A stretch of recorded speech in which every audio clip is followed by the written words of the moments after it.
Bismillahirrahmanirrahim.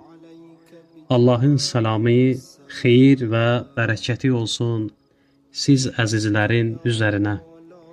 İstərdim Ramazan ayında qəlblərimizin aram olması üçün Həzrəti Peyğəmbərimizdən bir neçə hədis Ramazan ayı barədə, Ramazan ayının əzəməti barədə sizin nəzərinizə çatdıram. Həzrəti Peyğəmbərimiz buyurur, əleyhissalam buyurur, ey insanlar, ya əyyuhən nas, ey insanlar, Allahın ayı bərəkət, rəhmət və məğfirət ayı sizə üz tutub. Görün Peyğəmbərimiz bizə Ramazan ayı barədə nə buyurur? Buyurur ki, ey insanlar, Allahın ayı, bərəkət ayı, rəhmət ayı və məğfirət ayı sizə üz tutmuşdur. Yəni bu ayı bilin ha, bu Ramazan ayı ki daxil oldu, bilin ki, əvvələn bu ay Allahın ayıdır. Məğfirət ayıdır, yəni bağışlanmaq ayıdır. Bərəkət dolu bir aydır. Rəhmət dolu bir aydır. Allah təbarək və Teala Qur'an-ı Kərimi Ramazan ayında Həzrəti Peyğəmbərimizin mübarək qəlbinə indiribdir. Və Peyğəmbərimiz buyurur ki, o ay, yəni Ramazan ayı, Allah yanında ayların ən fəzilətlisidir. Əzizlər, Peyğəmbərimiz bizə buyurur ki, yəni Ramazan ayının dəyərin bilin, qədrin bilin. Bu ayda özünüzü bağışladın.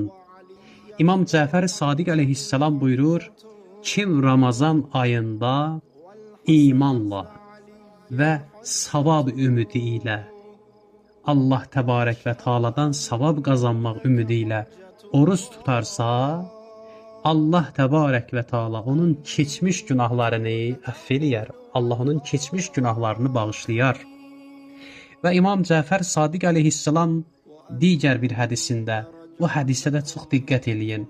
İmam Cəfər Sadiq əleyhissalam buyurur, hər kim Ramazan ayında özünü bağışlada bilməsə, gələn ilin Ramazanına qədər bağışlanmaz.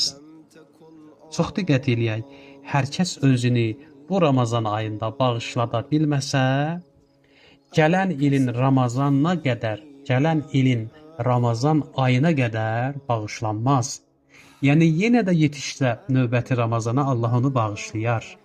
Peyğəmbərimiz buyurur ki, bu ayın dəyərin bilin, qiymətin bilin, Allahın ayıdır, rəhmət ayıdır, məğfirət ayıdır, yəni bağışlanmaq ayıdır.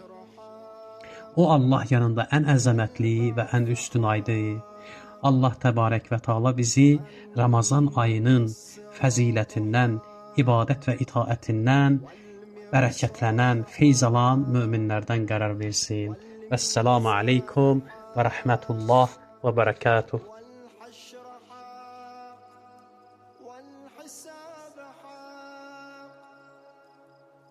والجنة والنار